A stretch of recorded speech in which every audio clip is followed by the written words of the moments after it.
maybe the Patriots are better than their 2-4 mark, but they're still 2-4, and they need at least a few wins before we put any merit into a postseason conversation. So, how do you deal with a 2-4 start as a Patriots fan? You got Fauria and Fitzy here to try and flush things out.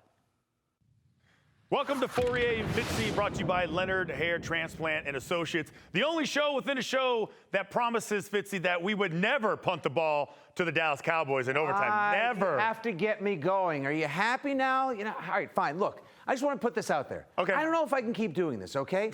I've been doing it my whole life, and especially this first third of the season. Mr. Patriot, the Foxborough fanboy. Yeah. Well, this is getting Squid Game brutal for me because every week the Patriots keep up with another really good team, only to have the football pulled out from away from us time and time again. Like, it's just these losses are brutal. I can't keep doing this, Christian. I feel like you are tapped out. I feel like you're just a little overwhelmed with issues. So I feel like I need to help you out. I'm going to take some of that burden off you. I have a new segment that I would like to call Role Reversal. Okay, so role reversal works like this. I am now you, and you are now me. Is that why you're wearing my shirt? Yes, this is me. I'm Fitzy. I'm a Patriot fanboy. Go Pats no matter what. Like, I'm you. So now I... Is that what I sound like? Yes, exactly. To me, you do. Oh, wait, I get to be you? Yeah. Hey, everybody, I'm Christian Fauria. I played football. I'm awesome. Okay, see, it works already. It's like our version of Freaky Friday. Okay. Okay, I'm going to give you a bunch of optimistic points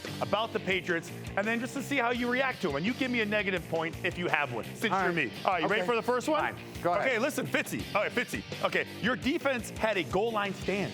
You gave the Cowboys 4 chances to score a touchdown, and they couldn't do it. And then they coughed the ball up. That's pretty good. Yeah, that was a great play, knocking the ball up by Bentley at Dak's goal line. Otherwise, they would have scored more touchdowns and given up more yardage because they gave up 567 yards, Christian, the most ever for Bill Belichick as a head coach in the NFL. Nice try, Okay, Fitzy. yeah, that sounds pretty bad, right? But how about this? That Patriots defense that you're talking about, okay, they were 2 for 5 in the red zone. That's pretty good, too. That was pretty good. But also, they gave up 4th and 4 on the drive that ultimately led to them getting 24 yards, setting up Zerline's game tire, which led to overtime, where, of course, they surrendered and punted away, and we know how the game ended. You're pretty good at this, which scares me just a little bit. All right, talk about that. Mad. You know that terrible rumor about Mac Jones not being able to throw the football down the field? How about this? He had 4 passes for 20 yards or more. That's pretty good. He's throwing the ball down the field. He did. You can build on. I know, and he would have had 5 unless we got Aguilar. That's right. In overtime, remember before Jacoby Myers caught it, and then he tried for Aguilar in 3rd and 2? Aguilar was wide open on a slant. He had a safety sitting on his heels at the 50. It could have been like Demaryius Thomas in 2011, scoring on the cover 0 against Pittsburgh, but no, because we got Aguilar. Oh, God, you're so angry. All right, the Cowboys. How about this? The Cowboys, they had 12 penalties for 115 yards. You only had 5 for 47. Okay. I mean, let's go Patriots. Yeah, 5, and also 5 times I thought Mac Jones was going to be dead because he kept getting hit so hard by Dallas's defense, which blew up our tackles time and again. The O-line, like your impression of me. Okay, last one. All right, you're 2-4 right now. It's not bad. Your next 5 opponents are the Jets, the Chargers, the Panthers, the Browns, and the Falcons. No, every single one of these games is winnable. Like, you're 2-4. You can make it a bunch of ground in the next 5 games. Great job cheering me up, by the way. You feel better? Yeah. I'll do you a favor. How about this? Let's move on to the next opponent, which I'm sure is to cure all our issues. Let's go on to the Jets. Yay. Bring them on up. Nothing like a get-right game against the Jets, kind of make you feel all warm and fuzzy inside and get back in the win column. Oh, it's another one of these get-right games, huh? Well, last time we had a get-right game, Christian, we needed the worst team in football to punt the ball off their own team's head just to have a chance to get back in and pick up the ugliest W I can remember in forever. And since I'm feeling like you, how about a very negative fun fact? Come on.